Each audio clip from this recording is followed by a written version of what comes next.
Hi Andy, just maybe give me your thinking behind the 5 changes to the team for Saturday.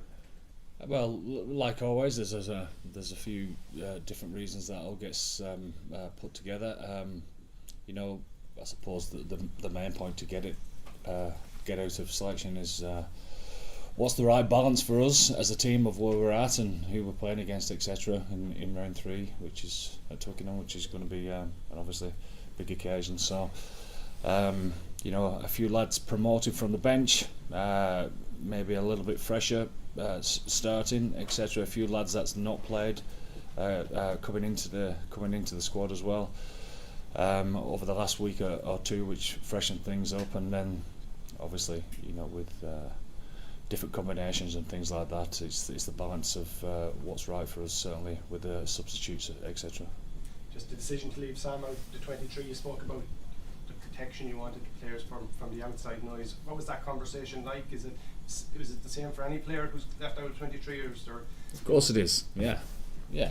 Everyone gets feedback, and we talk it through, and we use it in the right manner to see where we're going to go in the not too distant future. So it's the same for everyone.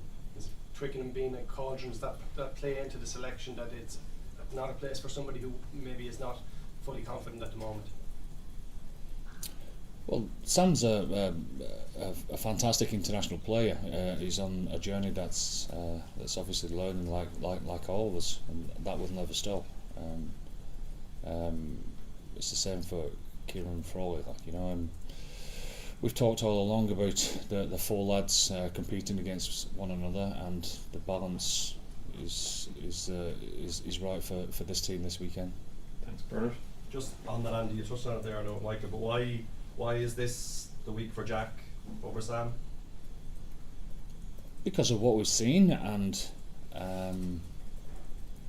how he's come through and performed and playing confidently.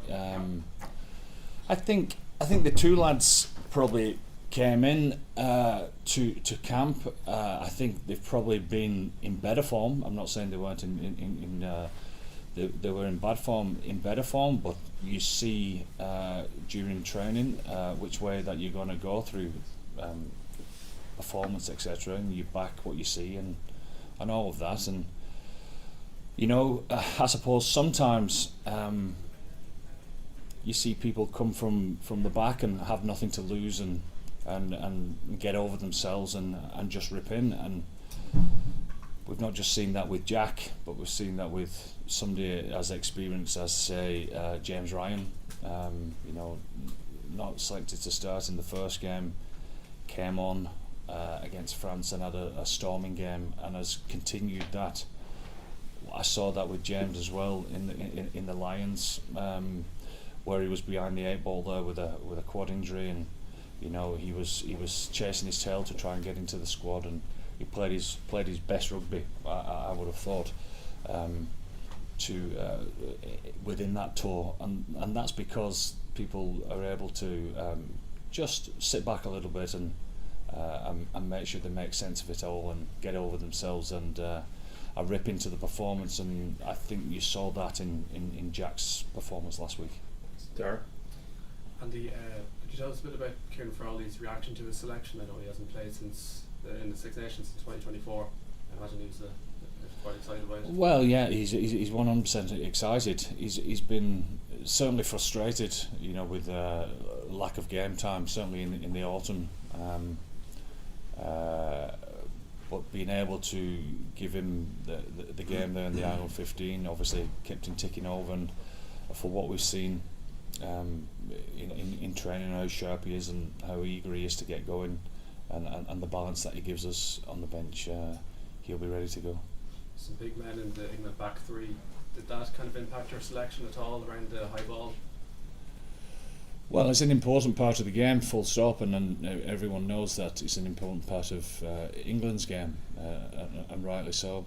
They use it as a weapon, so we always have to cover all that, but also we cover it what we want to impact the game with as well. Thanks, Kieran. Andy, you were talking about the keyboard warriors on Saturday night. Now on Sunday we had the awful abuse targeted at Edwin Adoɡbo. Just your reaction to that, and how do you handle something like that as head coach? Well, first and foremost, it's all about the player, nothing but about how he is and how it's affecting him or not. And we've had the conversation, and he's fine, thankfully. But it's obviously disgusting. There's no need for it in society. I didn't read it. I don't want to read it. I don't want to give people I don't want to give them anything to even think that I'm even commenting on some of the stuff that has been said, really, because they certainly don't deserve that. You know what I mean? But as far as I'm concerned, Edwin's fine. He's strong. He's been brought up in the right way. We met his family last week. His mother and his two brothers and his sister. His father couldn't make it because he works all hours God sends as far as A&E nurse there down in Cork, which says it all. So he's made of the right stuff, and that's why he's able to just crack on and ignore all the BS. Thanks, Peter. Andy, hi. You've had all sorts at Twickenham since you took charge. Yeah.